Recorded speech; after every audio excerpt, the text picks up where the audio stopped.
Listen, whatever the service is, it needs to have one of two things: high perceived value to the client. And what I mean by that is it needs to be something that they're like, oh, wow, this is actually worth it. I'm more than happy as a business to pay this external consultant or service provider $1,000 a month, $3,000 a month, you name it. Or it needs to have high leverage. So that's leverage. Or either you need to offer a service or guidance consulting on something that brings so much value to businesses that you can actually make 10K a month just as a solopreneur, or more realistically, you'll be able to do it solo until $3,000, $4,000, $5,000 a month. And then you need to start using leverage, and you need to maybe make a little less on the margin, but make far more money at the end of the month because you have people who can deliver these things for you. So just remember, with the business models that I'm talking about, you're not going to make $100 million.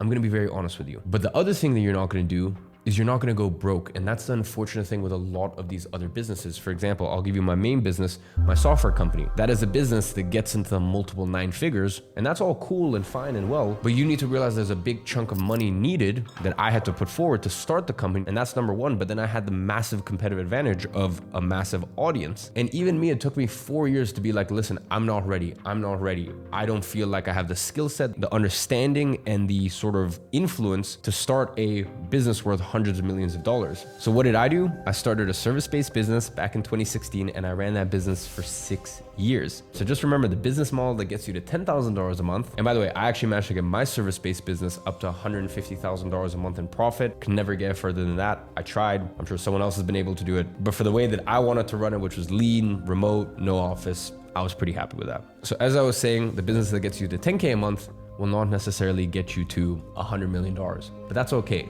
Baby steps here.